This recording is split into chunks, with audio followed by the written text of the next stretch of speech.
ഇന്ന് മാർച്ച് 4. നമ്മൾ ഇന്നലെ രാത്രി മാർച്ച് 3 രാത്രി ടിയാനൂലെത്തിയിട്ട് അവിടെ ഫിയോഡ് ലാൻഡ് എന്ന് പറഞ്ഞ ഒരു ഹോട്ടലിൽ താമസിച്ചു. എന്നിട്ട് ഇന്ന് മാർച്ച് 4 നേരത്തെ എഴുന്നേറ്റു. നമുക്ക് 11:15 ക്രൂയിസ് ട്രിപ്പ്.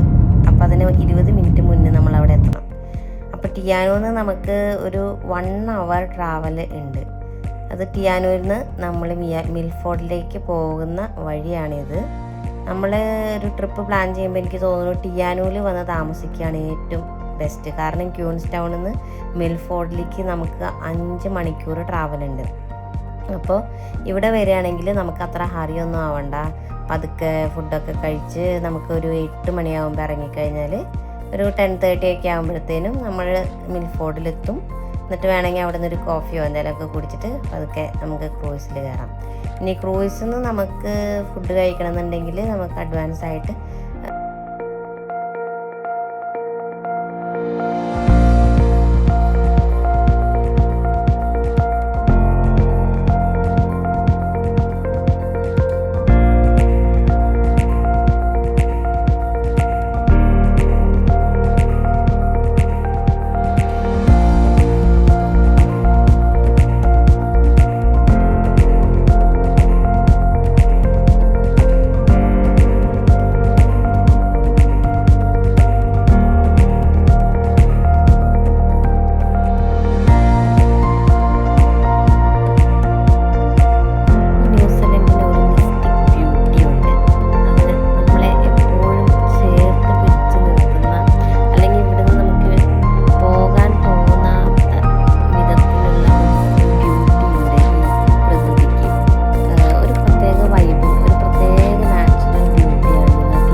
ഇവിടെ വെയിറ്റ് ചെയ്ത് നിൽക്കുകയാണ്. ആ ഒരു ടണലിലേക്ക് കയറാനായിട്ട് ഇവിടെ ഒരു ട്രാഫിക് ലൈറ്റ് ഉണ്ട്. അവിടെ നമുക്ക് 7 മിനിറ്റ്സ് അല്ലെങ്കിൽ 5 മിനിറ്റ്സ് അങ്ങനെ നമുക്ക് ടൈമർ 10 മിനിറ്റ്സ് ആണ് മാക്സിമം വെയിറ്റ്. കാരണം അവിടെ നിന്നുള്ള വണ്ടികൾ ഇങ്ങോട്ട് പാസ് ചെയ്തതിന് ശേഷമാണ് ഇവിടുന്ന് അങ്ങോട്ട് വണ്ടികൾ കയറ്റി വിടുള്ളൂ. അതിൻ്റെ ആ ഒരു time your wait time is 7. ഇതിന് മുൻപ് മിൽഫോർഡ് സൗണ്ടിലോട്ട് വഴിയില്ലായിരുന്നു. 1954 ശേഷമാണ് ഈ ടണൽ ഉണ്ടാക്കിയത്. അതിന് ശേഷമാണ് നമുക്ക് മിൽഫോർഡ് സൗണ്ടിലേക്ക് ഡയറക്റ്റ് റോഡ് ആക്സസ് ഉണ്ടായത്. അപ്പം ഇതൊരു 1.2 കിലോമീറ്റർ ആണ് ഇതിൻ്റെ ലെങ്ത്ത് എന്ന് പറയുന്നത്. നമ്മളിപ്പോൾ വീഡിയോ എടുത്തപ്പോൾ മുഴുവൻ എടുത്തിട്ടില്ല. പക്ഷെ ഇതാണ് ഇതിൻ്റെ അതിൻ്റെ അകത്ത് കൂടെ നടക്കലോ അങ്ങനെയൊന്നുമില്ല. പക്ഷെ എനിക്ക് തോന്നുന്നു ഞാൻ കണ്ടു സൈക്കിളും കൊണ്ടൊക്കെ ആൾക്കാർ വരുന്നുണ്ട്.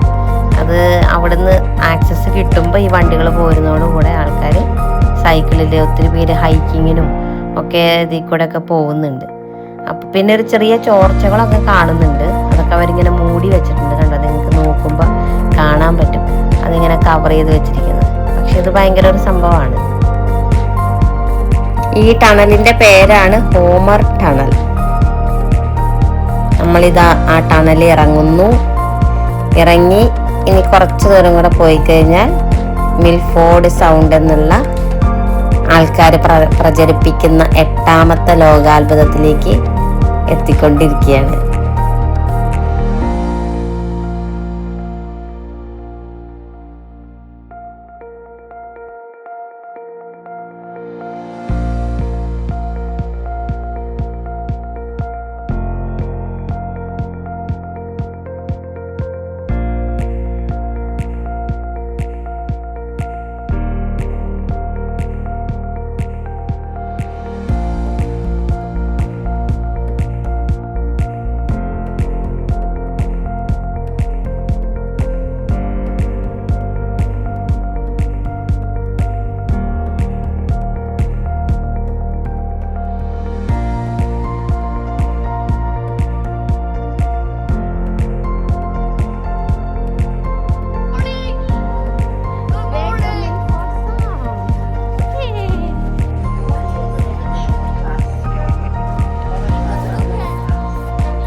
അപ്പോൾ ക്രൂയിസിൽ കയറി. സദേൺ ഡിസ്കവറീസ് എന്ന് പറയുന്ന ഒരു ക്രൂയിസിലാണ് നമ്മൾ കയറിയിരിക്കുന്നത്.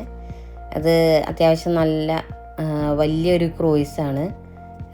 ബുക്ക് ചെയ്തപ്പോൾ ഒരു ഡൗട്ട് ഉണ്ടായിരുന്നു, റിയൽ ന്യൂസിലൻഡ് വേണോ സദേൺ ഡിസ്കവറീസ് വേണോ, അങ്ങനെ കുറേ കമ്പനികളുണ്ട്. പക്ഷേ സദേൺ ഡിസ്കവറി ഒരു ബെസ്റ്റ് പിക്കായിരുന്നു. കാരണം എന്താണെന്ന് വെച്ച് കഴിഞ്ഞാൽ നല്ല സ്പേഷ്യസ്, അതുപോലെ നല്ല സർവീസ്, പിന്നെ എന്താ പറയുക, എനിക്ക് തോന്നുന്നു ഇത് തന്നെയായിരിക്കും വൺ ഓഫ് ദ ബെസ്റ്റ് എന്ന് പറയണമെങ്കിൽ സദേൺ ഡിസ്കവറി തന്നെയായിരിക്കും.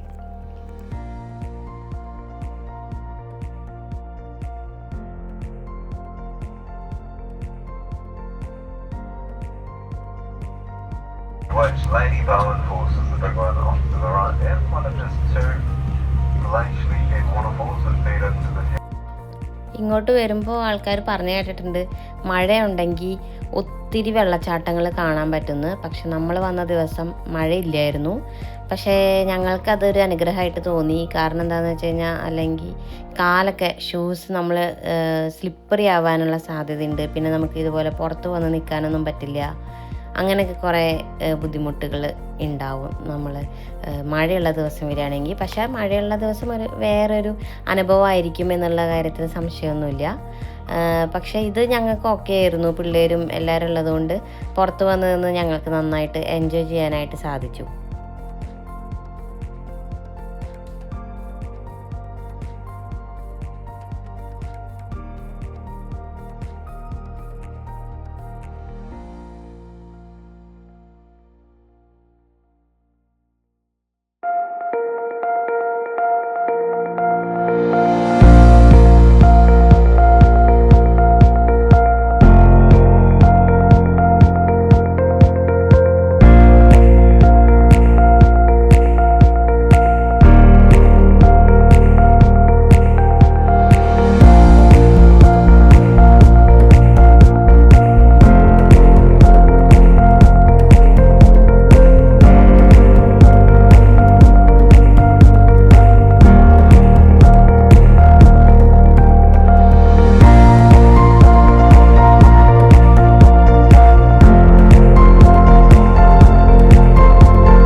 അവിടെ 3 ഡോൾഫിൻസ് ഉണ്ടായിരുന്നു. പക്ഷെ ഞാൻ വന്ന് വീഡിയോ എടുക്കുമ്പോഴത്തേനും അവന്മാർ ആ കാണുന്നതാണ് ഒരു 3 ഡോൾഫിൻസ്.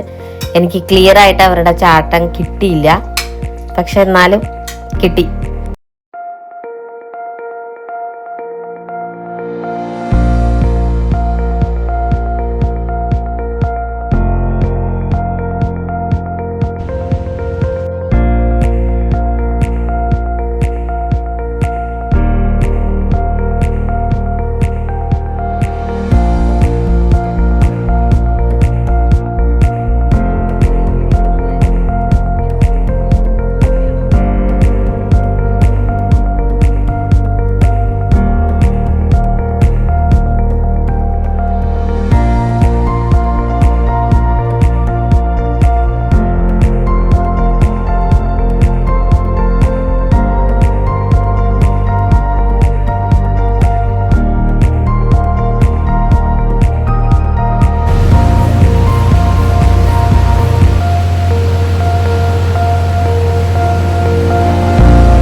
മിൽഫോർഡിലെ യാത്ര ക്രൂയിസ് ട്രിപ്പൊക്കെ കഴിഞ്ഞ് അവിടുന്ന് ലഞ്ചൊക്കെ കഴിച്ച് ഒരു കോഫിയൊക്കെ കുടിച്ച് ഞങ്ങൾ ഇങ്ങനെ തിരിച്ച് ഈ മിൽഫോർഡിൽ നിന്ന് നമുക്ക് എത്തേണ്ടത് ക്യൂൻസ് ടൗൺ ആണ്.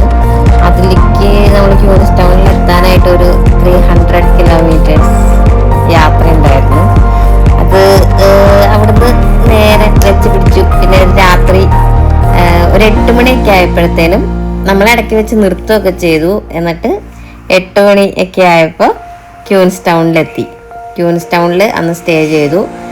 ടിയാനോന്ന് ക്യൂൻസ് ടൗണിലേക്ക് പോകുന്ന വഴി എന്ന് പറയുന്നത് ഭയങ്കര ഭംഗിയാണ്. നമ്മളുടെ ഒരു സൈഡിൽ കടലും ഒരു സൈഡിൽ ഭയങ്കര മലനിരകളും. ആ പോകുന്ന വഴിക്കാണ് നമ്മൾ അതിമനോഹരമായ ഒരു മഴവില്ലിൻ്റെ കാഴ്ച, വലിയൊരു മഴവില്ല് കണ്ടു. 2 സൈഡിലും അതായത് 2 മഴവില്ലുണ്ടായിരുന്നു ശരിക്കും. അതിൽ നമുക്ക് ഒരെണ്ണേ ക്യാപ്ചർ ചെയ്യാൻ ക്ലിയർ ആയിട്ട് കിട്ടിയുള്ളൂ. ഭയങ്കര വലിയ മഴവില്ലായിരുന്നു. നല്ല രസമുണ്ടായിരുന്നു അത് കാണാൻ.